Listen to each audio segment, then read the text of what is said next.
Okay, we're live streaming. Welcome back to the Environment and Transportation Committee. It's March 10th. This is voting list number 8.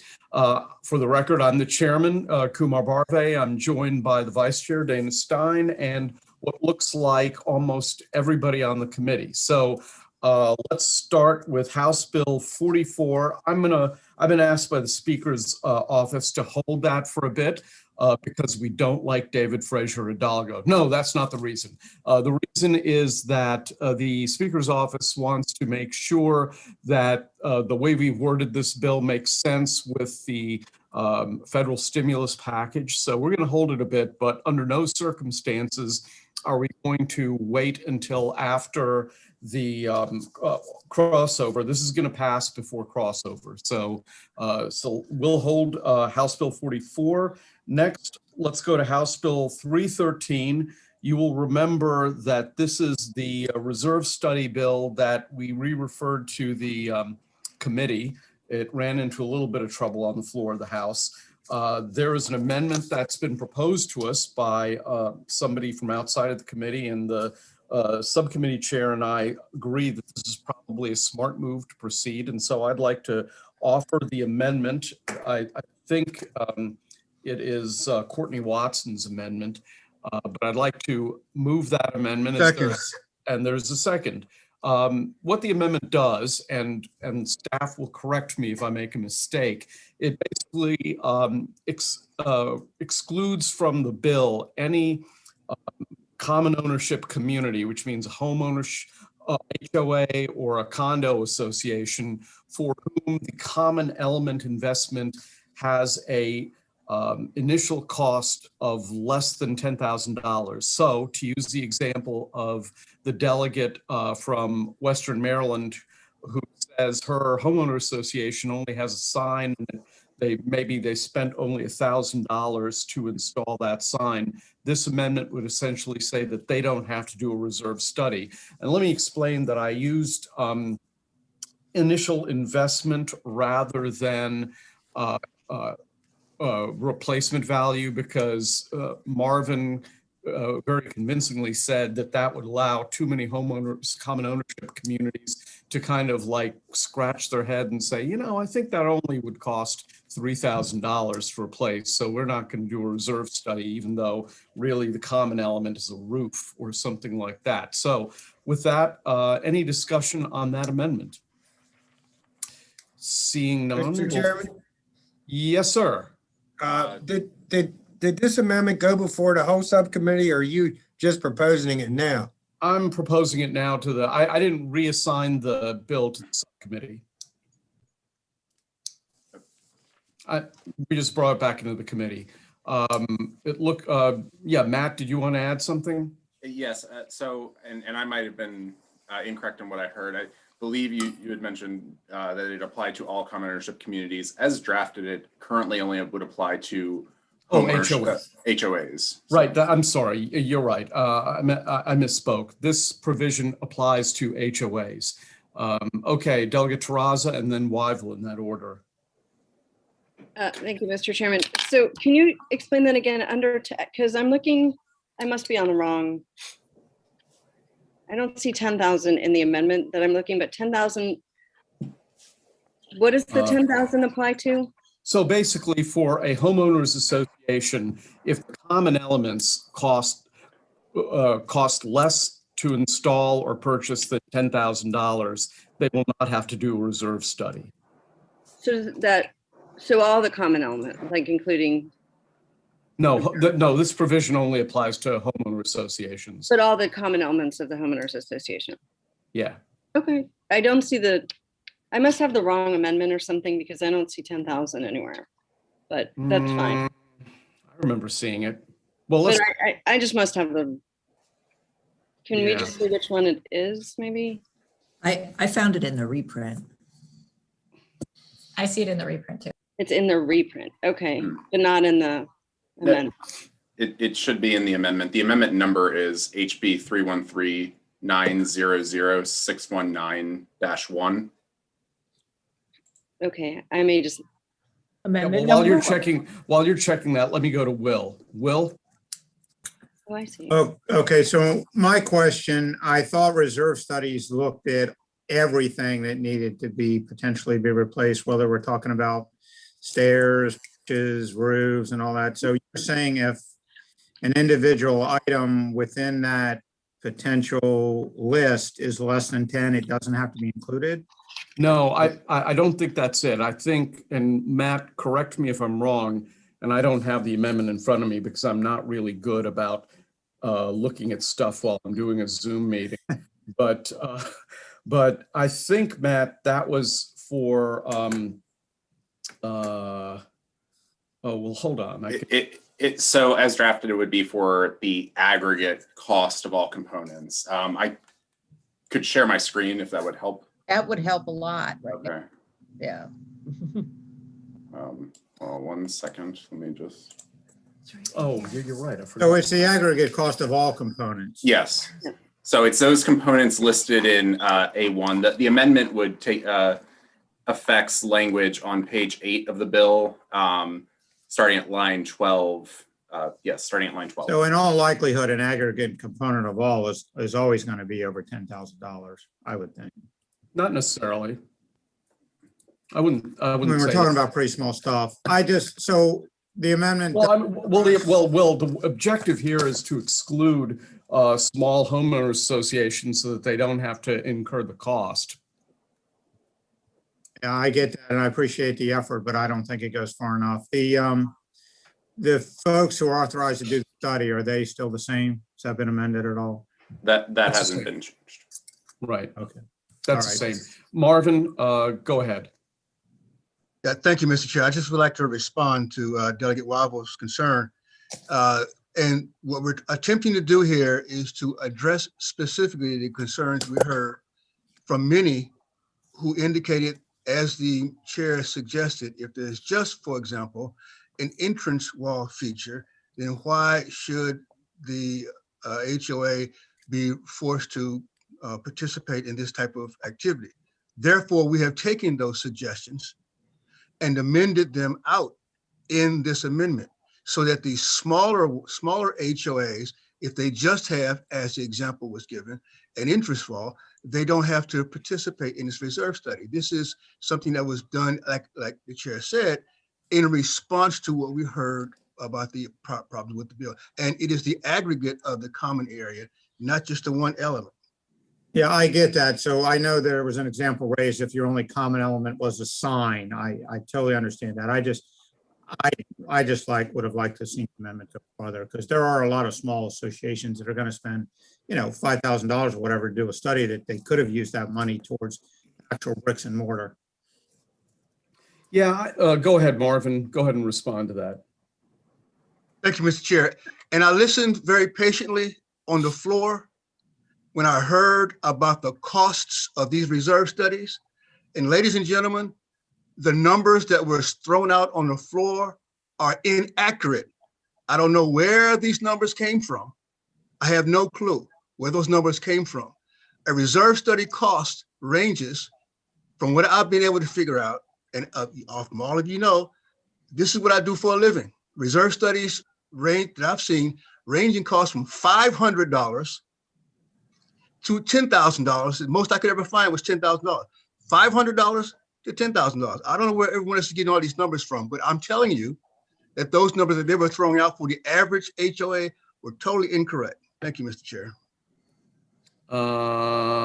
Parrott and then Terraza in that. Oh, well, Will, hold on, wait a minute. Will, are you done or do you have more questions? No, I thought in our subcommittee, we talked about 3,000 to 5,000 on the cost of reserve study. So I'm trying to find that, but I'm good. Thanks. Okay, so in that case, Parrott and Terraza in that order. Thank you, Mr. Chairman. Thank you for bringing this forward. I think this amendment really does improve the bill. It makes it much more palatable for those small HOAs. I do wonder if we couldn't increase that to 25,000 instead of 10. And I'll tell you why. I'm just thinking about my own HOA where we have 2 entrances into the residential neighborhood, and there are 2 monuments on each side of those entrances, and there's electricity that's going out to 1. So I think the total cost for these was over 10,000 But really, there wouldn't be a need for a reserve study. There's really nothing there except for electricity for these two lights that shine onto the monuments. I think You know, I mean, I think, you know, obviously a number has been chosen and I think 10,000 I think is okay. I don't want to entertain a higher number than that. Yeah, it's a judgment call as to where the line in the sand has to be drawn. So, you know, I would tend to not support that. Delegate Terraza. Thank you, Mr. Chairman. I think you pretty much covered it, but my experience with electrifying things in HOAs, at least in BGE territory, was that they put in the electricity and that was a monthly operating expense and not something that would be in a reserve analysis. But I don't know what the circumstances were around yours that it became a capital expense. Maybe there's something different in yours than. Well, I think I'm sorry. Well, I think the attempt of the amendment is to define who would not have to have a reserve study rather than being specific about, you know, what the costs are. What we wanted to do is set a standard of capital expenditure that was below which they wouldn't have to do a reserve study. That's Yeah. Yeah.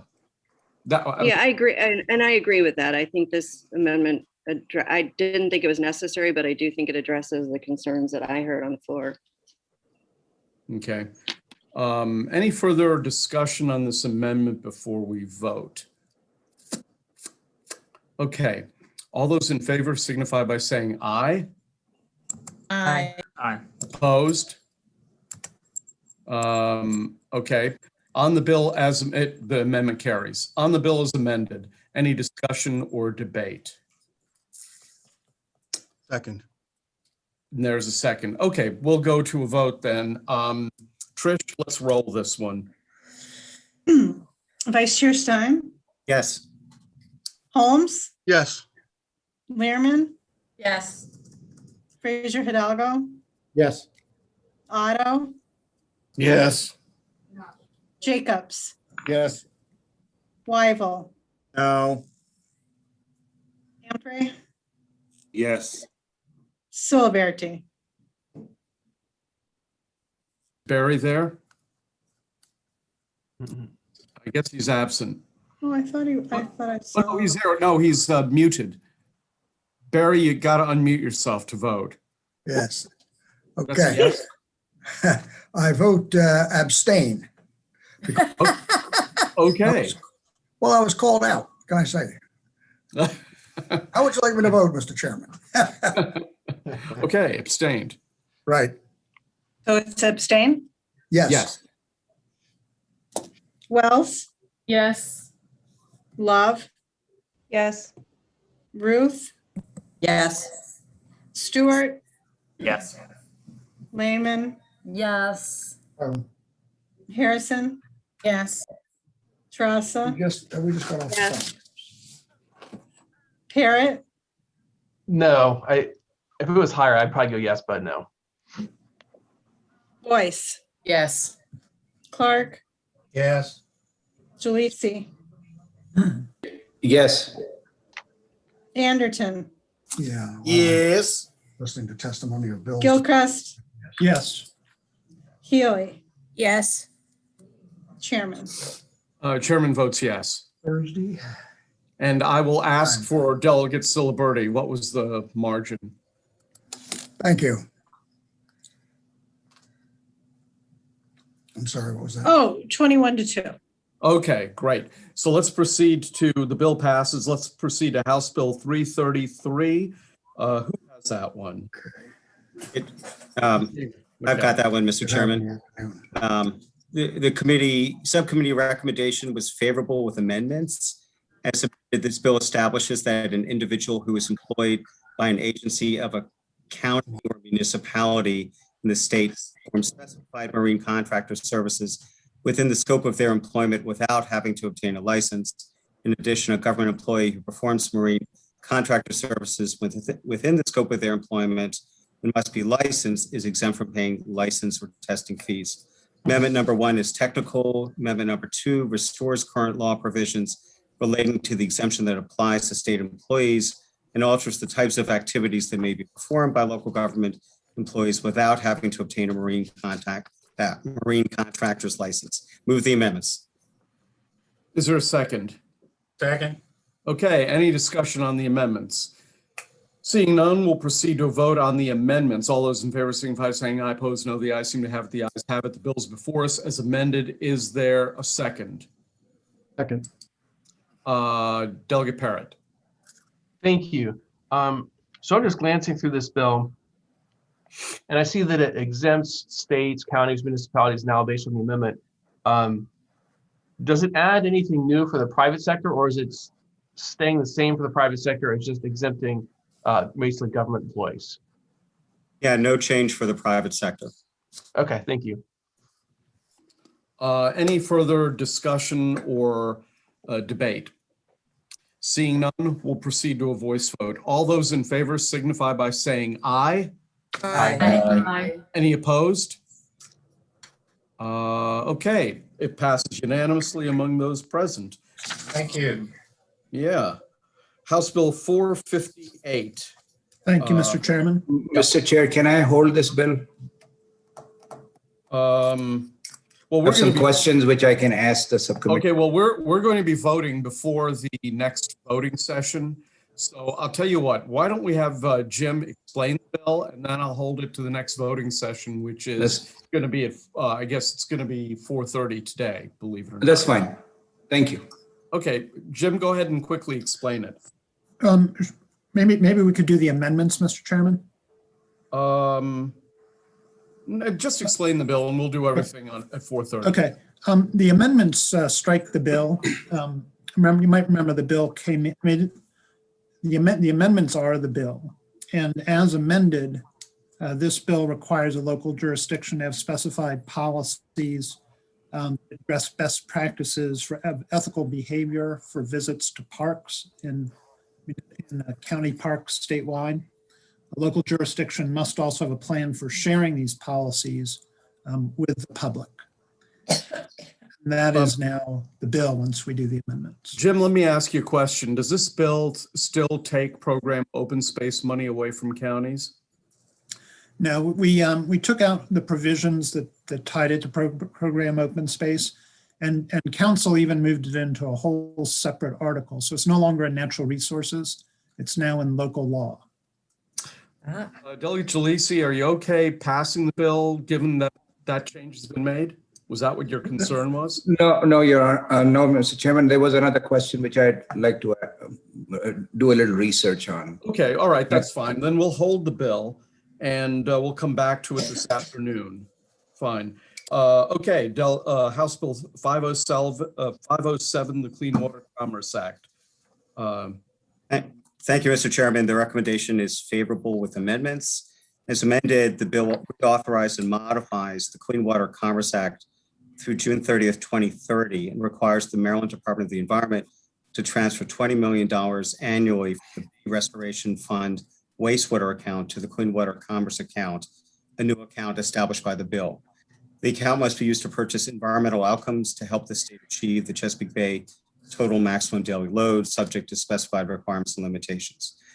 Amendment number 1 is technical. Amendment number 2 adds a representative from the environmental justice community to the existing Bay Restoration Advisory Committee, requires environmental outcomes purchased from the account to achieve nitrogen load reductions, includes afforestation and reforestation as non-agricultural landscape restoration projects eligible for funding from the account. Amendment number 3 requires all projects funded from the account to have an expected beneficial life of 10 years, establishes additional requirements for funding earmarked for agricultural practices, projects in disproportionately burdened communities, and non-agricultural landscape restoration practices, and alters the information to be included with each funding proposal. The last amendment alters certain reporting requirements for the Bay Restoration Fund Advisory Committee. Move the amendments. Okay, is there a second for the amendments? Second. Okay, any discussion or questions about the amendments? Yes, Delegate Jacobs. Delegate Stein, $20 million from Bay Restoration Fund. And you said the amendments were taking it from the wastewater. You were breaking up when you were explaining. I couldn't hear exactly what you were saying about where that money was coming from out of Bay Restoration. Yeah, it's still the wastewater account And that the money's coming from. What's so specifically, is that the smaller plants or is that septic? Or is it a combination of both?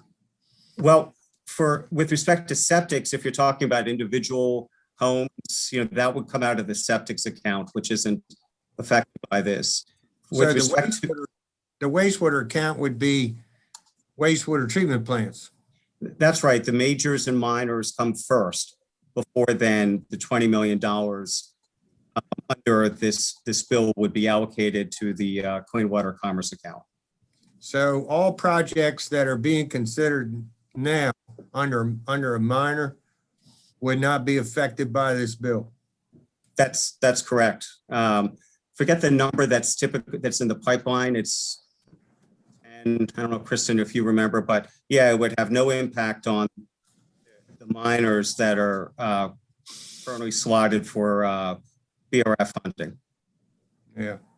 Because when they BRF fund some of these minor projects, they're not paying for the headworks in some of these plants, which is a major part of the wastewater treatment plant.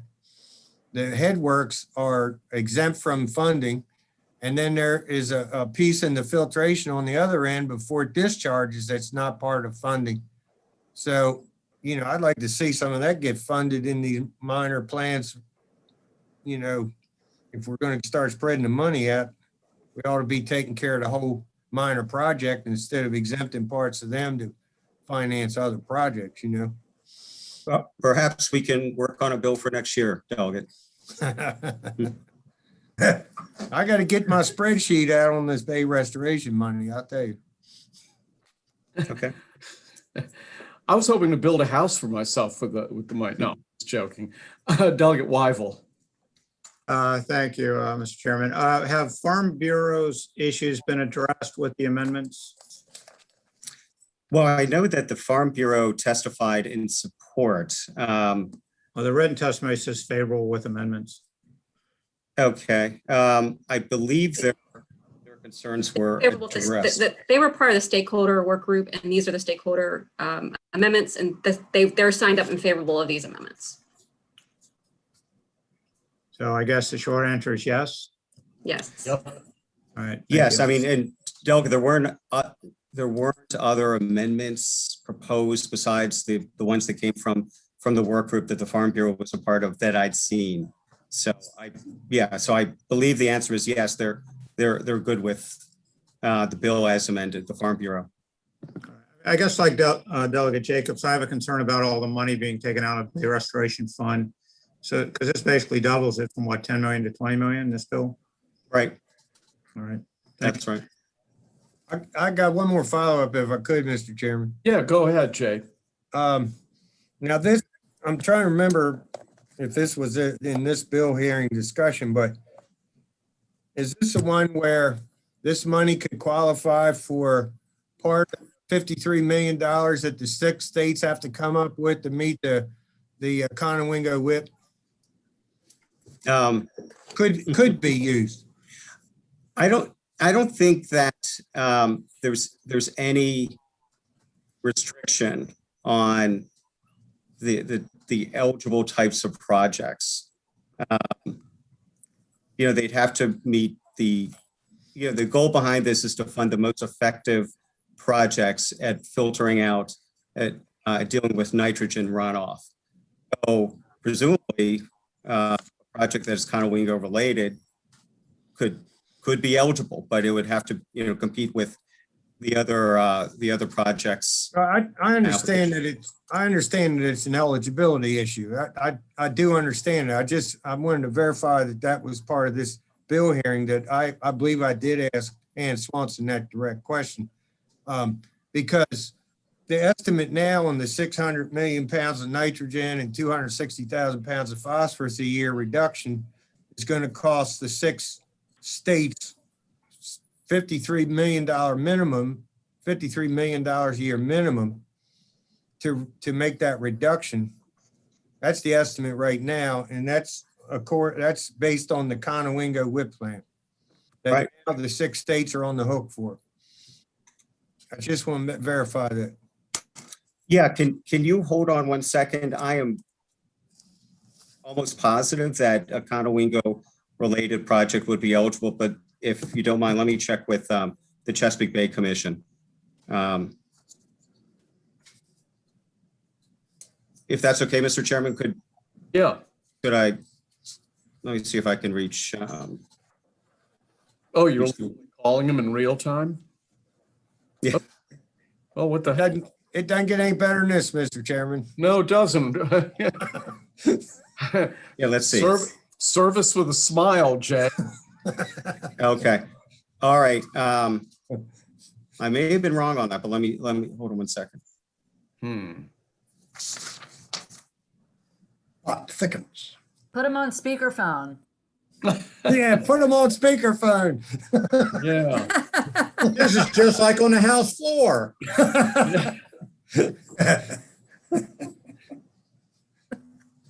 He's muted, Mr. Chairman. Hold on. He doesn't want to have us hear them saying, "You jackass, you."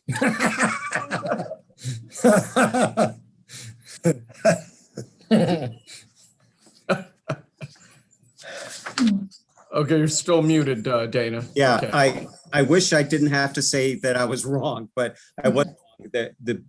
I was just speaking with Mark Hoffman from the Bay Commission.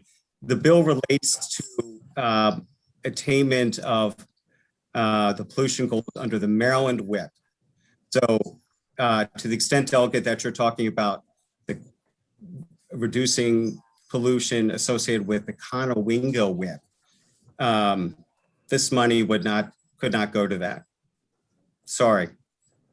No, I just want to make sure. We had several bill hearings, and then one of them, they said that it could qualify. I just want to know if it was this particular bill or not. Yeah, no, apparently not. I looked at my spreadsheet on all the requests for bay restoration money, and I couldn't figure out which bill it was. So I appreciate the answer. Thank you very much. Sure.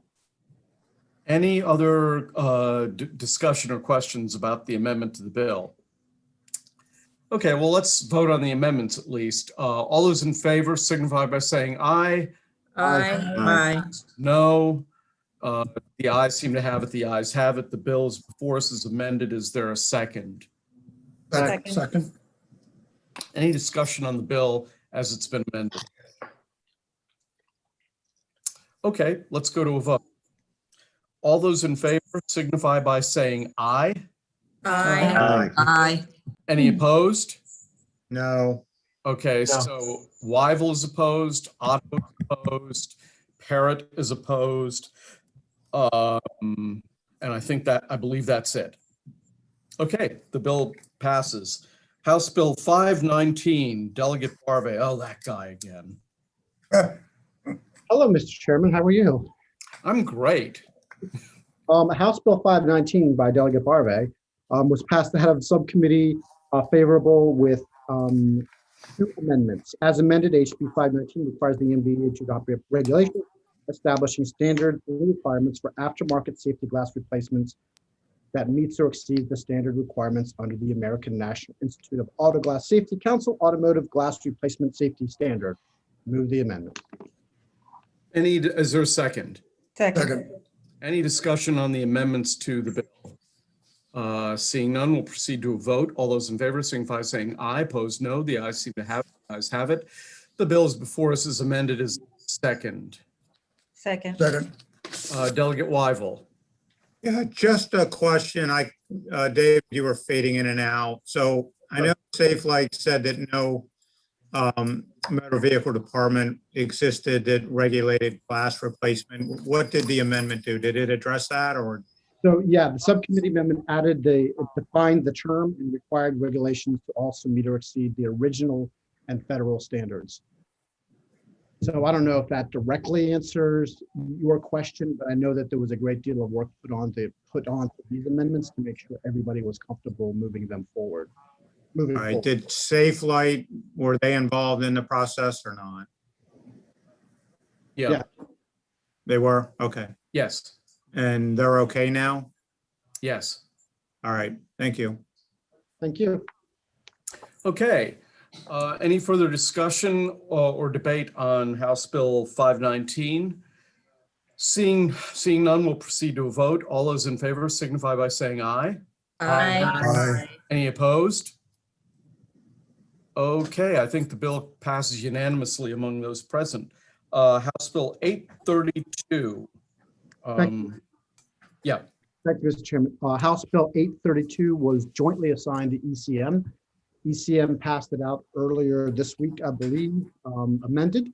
And as the bill is amended, HB 832 establishes an electric school bus pilot program implemented and administered by the PSC, that's the Public Service Commission. Generally, under the program, the utility installs interconnection equipment provided rebates to local school systems to overcome incremental costs of electrifying the school bus fleet. The school system allows the utility to access the stored electricity without additional compensation at the times when the school buses are not in use. Again, to remind everybody, this was ECM, they were the primary. And here we go. I'm happy to answer any questions on the bill. Well, first, let's move the amendments. And is there a second? Second. Okay, now let's just, any discussion on the amendments? Delegate Parrott, are you talking on the amendments or the bill? Thank you, just the bill. Okay, I'll get back to you later then. Any discussion on the amendments? Delegate Weigel? No, the bill. Okay. Anybody else? Okay, we'll proceed to a vote on the amendments. All those in favor signify by saying aye. Opposed, no. The ayes seem to have it. The ayes have it. The bill's before us is amended. Is there a second? Second. Okay, Delegate Parrott, then Weigel in that order. Thank you. I guess two questions. One is an ECM.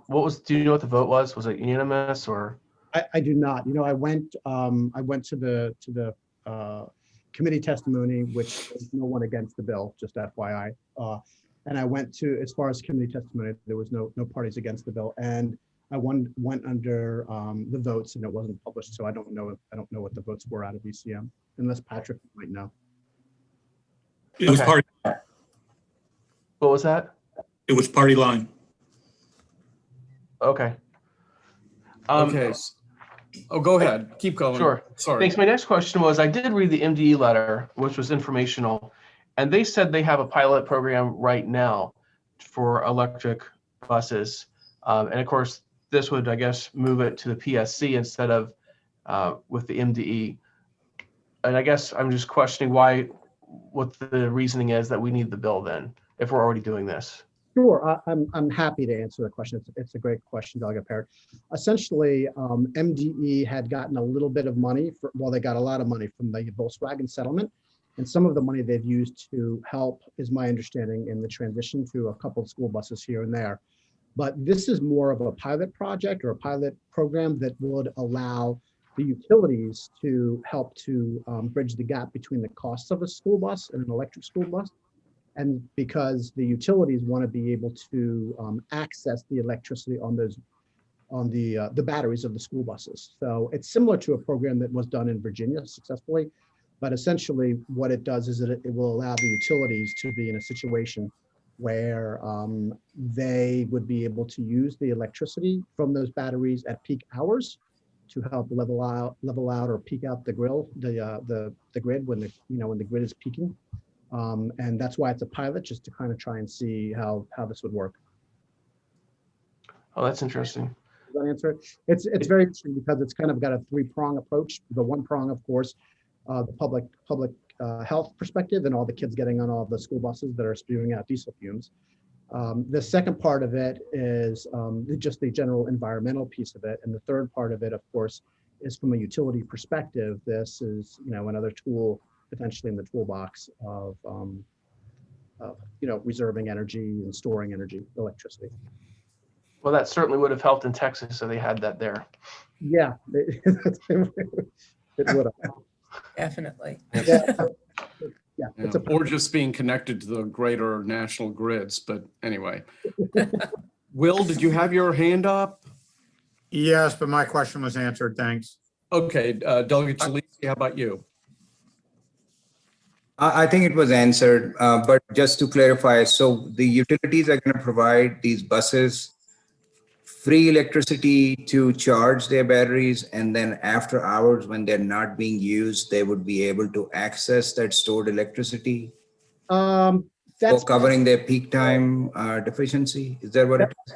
that's basically, I mean, it's a little bit more complicated than that, but essentially, yes, the utilities, this would ask the PSC, this would instruct the PSC to come up with all the particulars on exactly how this would work. But essentially, the utilities would come up with a rebate program, and they would pay the difference of a regular school bus and an electric school bus. And in return, they get to study how to store the electricity, and they get to access the electricity when the bus is not in use. But wouldn't the bus be not in use at the time when usually there is no peak in usage? That depends on where the buses are and when the buses are. Generally, the peak usages that the utilities are looking at, generally, because again, this is a pilot program, so they really want to study it. But generally, this is in the summer months. In the summer, between like 4 and 7, when people come home from work, non-COVID, this is, pre-pandemic days, and they'll come home and they'll get their air conditioning up and running, and there's a big load on the grid. So this gives them the opportunity to backfill that load via the use of these big batteries. Thank you. Thank you very much, Mr. Chair. Delegate Jacobs. Thank you, Mr. Chairman. Delegate DFH. I'm trying to understand. I hate these bills that are jointly assigned and we're not the primary, when they're important like this. But I noticed that electric buses are about 340,000 versus it says 90, I believe, in the fiscal note for diesel. Yeah, those numbers vary depending on exactly how you outfit the bus. And yeah, I think the diesel buses are even a little bit more than 90, but are right around 100, I think. But tell me how this will affect independent operators in rural counties. So there is the ability for the independent operators to work with the utilities as well. This is not subject specifically to, just school systems. So theoretically, depending on how many buses they have, and if they wish to work with utilities and the utilities wish to work with them, it's all voluntary. There would be that option. So if you are a small business contractor that has a series of buses, then this does not exclude you from entering into a conversation with the utilities. But it's not a mandate on all counties either. Absolutely not. No, it's only if they want. It's only if they want to. There are more counties coming around. They've gotten 1 or 2 of the buses, and they're starting to learn how they work, and they want. There's a lot of opportunities. As a matter of fact, Montgomery County and some of the other counties, I think maybe Frederick and some of the other counties have purchased a couple of them just to try it out a little bit. But this is not a mandate by any means. It's totally voluntary.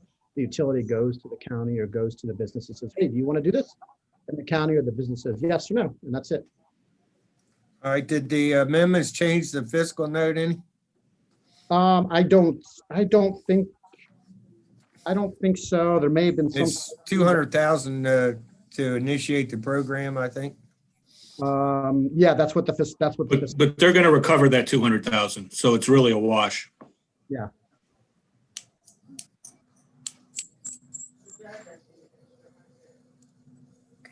Okay. Thank Any you. any other questions on the bill? Delegate Parrott. Thank you. I just had a question on the amount of money spent. In the fiscal note, it's talking about a $50 million cap. What is that referring to? That's the parameters of the pilot program, so that no utility can spend more on that program than that amount of money. So it caps it because it's a pilot. So like BG&E, for instance, could take $50 million and put it into this program, and it would benefit the schools. Of course, it is pilot program. They might be able to get some energy back. but it would cost ratepayers. They would lose $50 million. Is that right? Well, I don't know that I would use the word lose because it's an investment. So I wouldn't say lose. Well, Yeah. actually, on the issue of related to what Delegate Parrott is saying, I mean, typically the business model is to store energy when it's cheap and then sell it when it's expensive. So it doesn't necessarily, it's not necessarily a zero-sum game for the ratepayers, right? That's correct. That is correct. Very good. Thank you. Okay, so let's go to a vote unless somebody else has a question. Okay, Trish, why don't we do a roll call vote? Vice Chair Stein, Yes. Delegate Holmes, Yes. Merriman, Yes. Fraser Hidalgo, Yes. Otto, No. Jacobs, No. Wyval, No. Lamprey, Yes. Siliberti, Negative. No. Wells, Yes. Love, Yes. Ruth, Yes. Stewart, Positive, yes. Lehman, Yes. sorry, Lehman, That's a yes. Harrison, Yes. Trassa, Yes. Parrot, No. Boyce, Yes. Clark, No. Jalisi, Yes. Anderton, Brad? No. No. Gilchrist, Yes. Healy, Yes. Mr. Chairman. Chairman votes yes. And that's, And the count is. 17-7. Thank you. okay, House Bill 860. Thank you, Mr. Chairman. House Oh, Bill boy. 860 establishes a goal of preserving a total of 1,030,000 acres of a productive agricultural land by 2030. The subcommittee amendments added the Next Generation Farmland Acquisition Program as one of the programs and included uncodified language to make clear that this is extending the resolutions from '02, which expired in 2022. So it's the same goals, same acres count to 2030. Move the amendments. Any, is there a second for the amendments? Second. Second. Okay, any discussion on the amendments? Seeing none, we'll proceed to a vote on the amendments. All those in favor signify by saying aye. Opposed, no. The ayes seem to have it. The ayes have it. Bills before us is amended. Is there a second? Second. Any discussion on the bill as amended? Seeing none, we'll proceed to a voice vote. All those in favor signify by saying aye. Aye. Any opposed or abstentions? Opposed. Delegate Parrott is opposed. Anyone else? Okay, the bill carries. House Bill 861, Marvin. Thank you, Mr. Chair. This bill received a favorable report with amendments. And as amended, the bill requires reusable tenant screening report to contain specific information regarding a prospective tenant. Requires notice regarding whether a landlord accepts the report and prohibits a landlord from charging a fee for the report. And there are two amendments. One is very lengthy. The first amendment is a technical amendment, which just makes clarifying changes. The second amendment applies the provisions of the bill are for residential leases only. It also requires that the reusable tenant screening report be prepared within the previous 30 days. It also alters conditions specific to the criminal and eviction history records. It requires verification of income of prospective tenants. It requires landlord to notify prospective tenants whether a landlord accepts the reusable tenant screening report. The amendment also authorizes a landlord that accepts the reusable screening report to require the prospective tenant to certify that there has not been a material change of specific information. The amendment also states that prior to execution of the lease agreement, a landlord may reject an application if the prospective tenant made material changes to the tenant screening report. And then the amendment also just makes several clarifying changes. I move the amendments, Mr. Chair. Are there any second? Is there a second? Second. Any discussion on the amendments? Neil, do you want to talk on the amendments or the bill? Yes, thank you, Mr. Chairman. Okay. Just for clarification, the subcommittee chair, with this amendment, there were two people who opposed the bill. One was represented by Bill Castley, one was represented by Chris DiPietro. Those two went away with this amendment, the opposition. Is that correct? Negative. The opposition, it mostly went away. The only part that did not go away was the part where a fee would be charged. Those two entities had several concerns. One of them was the fee being charged. All the other things that they had concerns about were taken care of with the amendment, except for the fee. In this bill, as amended, if the landlord accepts these reusable screening report, the landlord cannot charge a fee if the landlord accepts it. That did not go away. Okay, thank you. Any further discussion on the amendments? Seeing none, we'll proceed to vote on the amendments. All those in favor signify by saying aye. Opposed, no. The ayes seem to have it. The ayes have Move it. the bill as amended, Mr. Chair. Okay, is there a second? Second. Any discussion on the bill as amended? Delegate Jalisi. Thank you, Mr. Chair. So for my clarification, this is the accepting of these reports is by choice and not mandatory, right? That is correct. But if the landlord accepts them, then they cannot charge a fee. That's Also right. correct. And then the third thing is I couldn't understand the part about eviction history. Is it going to be on the report or is it not going to be on the report? In the bill, it is very specific where it says, and I'm looking for, the answer to your question is yes, eviction history is on the report.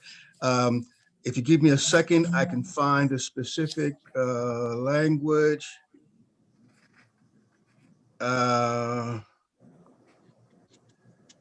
Criminal history. Oh, here it says right here, a comprehensive eviction history for all state and local jurisdictions for the previous 7 years.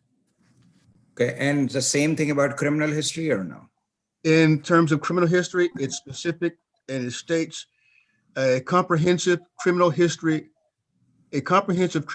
records check for all federal, state, and local changes against and convictions for a prospective tenant over the previous 7 years. And does the criminal history include the National Sex Offender Registry? That I cannot answer specifically. I'm not an Well, attorney. it doesn't say. It doesn't say not. It does not say not. It says it says specifically for all federal, state, and local charges and convictions. So if that includes sexual misconduct, then it's included. Okay, because most of the time when you run a criminal history, it is a separate item in the criminal history. But that's fine if it says that, yeah. Thank you. And it has to be updated within the last 30 days. Is that right? That is correct. That is Thank correct. you very much. Thank you, Mr. Chair. Okay, any further discussion on the bill as amended? Seeing none, let's proceed to a vote. All those in favor signify by saying aye. Aye. Opposed? Is anyone opposed? Okay, the bill carries unanimously. Thank you, Mr. Parrott. Yeah, it wasn't an unfavorable motion, Neil. No, anyway, the bill carries unanimous among those present. House Bill 1074, DFH. Thank you, Mr. Chairman. House Bill 1074 was voted favorable out of subcommittee with no amendments. This is the same bill that we passed last year. I'm sure many of you remember it. HB 1074 requires an employer of a commercial motor vehicle drivers to provide a prospective employee with number one, U.S. Department of transportation, number of any entity currently owned by the employer, and number 2, a website addresses the Federal Motor Carrier Safety Administration, their fitness of records. Essentially, if you remember, the gentleman had applied for a job to drive a truck and unfortunately was not aware of some safety inspections or lack thereof and ended up being killed. And his mother came and testified. She came and testified a little bit late. The chairman allowed her to testify. She, I guess, just kind of got stuck in the waiting room for like 45 minutes or an hour. And this just gives people, if they're going to take that job, gives them the opportunity to be able to evaluate the trucking company, just as the trucking company is evaluating them for employment to make sure it's someplace they want to go. In the chairman's defense, her name was completely different from what we expected it to. So I didn't call on her for that reason. Okay, there are no amendments? There are no amendments, Mr. Chair. Is there a second? Second. Any discussion on this bill before we vote? Okay, all those in favor signify by saying aye. Aye. Any opposed? Any abstentions? Opposed. Delegate Parrott is opposed. The bill passes. House Bill 1315, DFH. Thank you, Mr. Chair. House Bill 1315 has one amendment, and as amended, House Bill 1315 exempts the requirement to obtain a motor vehicle safety inspection certificate for the transfer of a used vehicle from a business entity to a majority owner of the business entity. For example, the vehicle must have been driven primarily by the majority owner, and the business entity must be dissolved in the dissolution of the process. Move the amendment. Okay. No amendments? There was, yes. There is. Oh, there was an amendment. Okay. Second. Right. Is there a second? And there's a second. Any discussion on the amendment? Delegate Chilisi? Just a clarification, by business entity, you are also including nonprofits in, or is it just for-profit corporations? My understanding is it's just for profits, for businesses. So if Could you repeat that? You broke up a bit. I'm sorry, it's for businesses. So if a business, let's say a business owner has a car and has been driving the car for the last 2 years, and for whatever reason that business dissolves, then in some cases, the business may end up transferring the ownership of the vehicle to the person that was driving it. And so it just says if you're going to do that, that you don't have to go through the inspection process because the business owner has been driving it for the last 2 or 3 years anyway. I understand, but my question was, so if it was a church or a nonprofit, let's say, just using the name Maryland Food Bank or something, which. Krista, can you print the AG opinion? I'm sorry? What? I don't know, somebody wanted That to. might have been a mistake. Okay. Anyway. So It's a business entity, to answer your question. So it won't apply to Dana Stein. No, it would not apply to this time unless I'm mistaken or I missed something, Patrick. Okay, thank you. Oh, my. Yeah, we're not going to let Dana's organization buy a $100,000 electric vehicle and then later inherit. Okay. No. Well, yeah, on the amendments. All those in favor signify by saying aye. Opposed, no. The ayes seem to have it. The ayes have it. The bill's before us as amended. Is there a second? Second. Okay. Any discussion on the bill before we vote? Jay, do you still have your hand up from the last thing? Okay. All right. All those in favor signify by saying aye. Aye. Any opposed? Okay, the bill passes unanimously among those present. Next, we're going to have a unfavorable motion, bill withdrawn by sponsor for House Bill 291 and 490. So is there a second? Second. Second. Okay, the motion is for an unfavorable motion, bill withdrawn by sponsor. All those in favor signify by saying aye. Aye. Any opposed? Any abstentions? Okay, both are moved unfavorable. So that's it. Do we have announcements? I know that Marvin. Yes. Committee coming up. Mr. Chair, all of you who are on Housing and Real Property Subcommittee, you are already You're already 25 minutes late for our meeting. I don't know what's holding you up, but you better get onto the Housing and Real Property Subcommittee right away because you're already late. Well, I'll tell you what, Marvin, could we meet at 3 o'clock? Just give people a chance to go get a cup of coffee or whatever. Do Yes, it, sir. Marvin. 3 o'clock. Okay. Jim, do you want to make an announcement? No, thank you, Mr. Chair. Okay. Anyone else want to make an announcement?